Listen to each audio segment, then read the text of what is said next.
नारदाने विचारलं की मुलं कोणाची आहे आणि हा आश्रम कोणाचा आहे. नारदाला सांगितलं हा आश्रम संन्याशी बाबांचा आहे. म्हणे हे 2-4 मुलं जे खेळून राहिली हे मुलं कोणाची आहे, तर म्हणे संन्याशी बाबाची.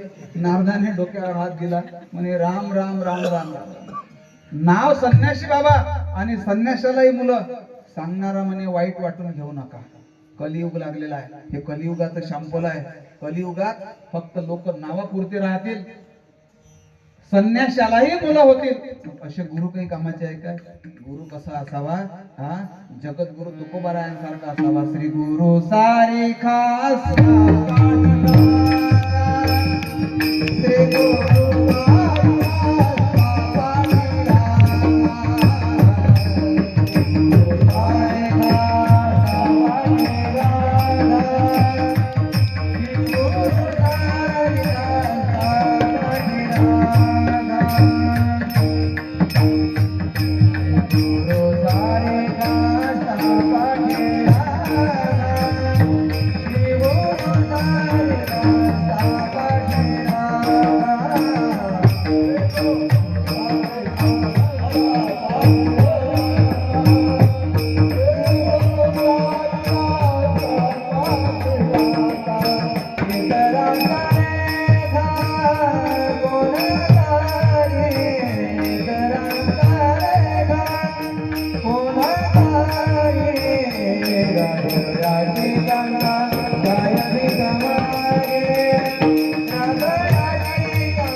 गुरु कसा असावा?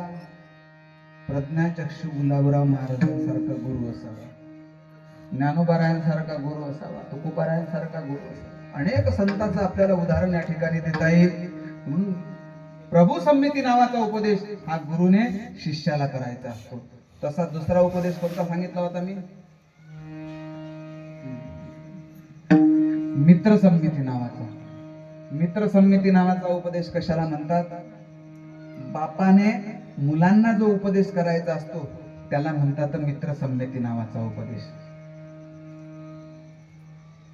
भागवत कथेमध्ये ऋषभदेवाचं प्रकरण आलेलं आहे. ऋषभदेवांना 100 मुलं होती आणि एक दिवस ऋषभदेवांनी आपल्या 100 पुत्रांना उपदेश केला. कोणता उपदेश केला? मुलांना विचारलं, म्हणजे मुलांनो 2 प्रकारचे आनंद आहेत.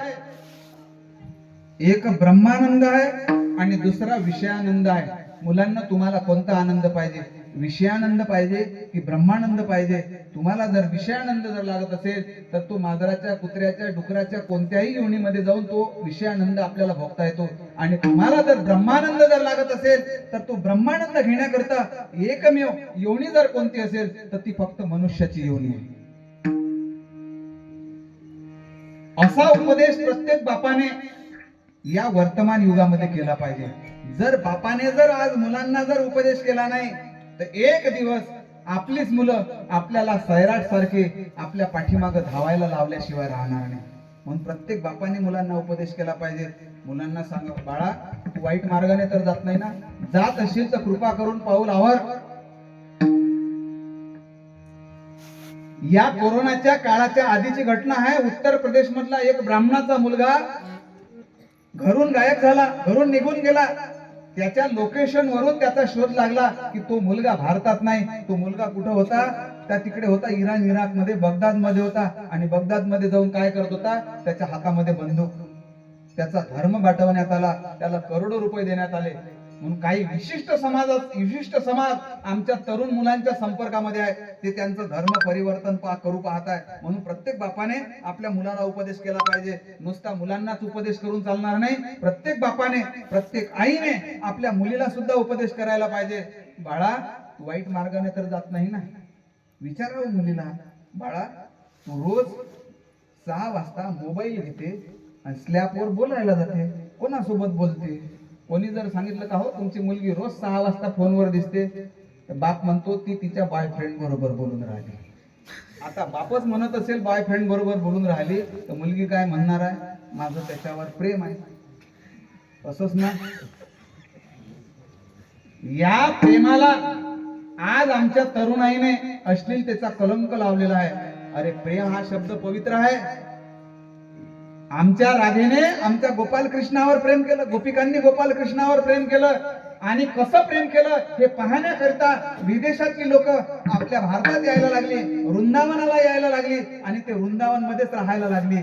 आणि त्यांना म्हणतात आपण इस्कॉनची मंदिर आहे ना, आपल्या अमृत आहे ना, हे सर्व विदेशातून आलेले, विदेशातून फंडिंग होते इस्कॉनच्या मंदिराला. का? आपल्या गोपाल कृष्णाचं आणि गोपिकांचं प्रेम, आणि त्या प्रेम या शब्दावर ते भारतामध्ये आले. आणि आमच्या तरुणाईने प्रेमाला अश्लीलतेचा कलंक लावला. आमच्या तरुणाईला फक्त एकच माहिती आहे. कोणतं प्रेम माहिती आहे? पहिले प्यार की दुसरी चिठ्ठी तिसरे को दिया, हेच आम्हाला प्रेम माहिती आहे.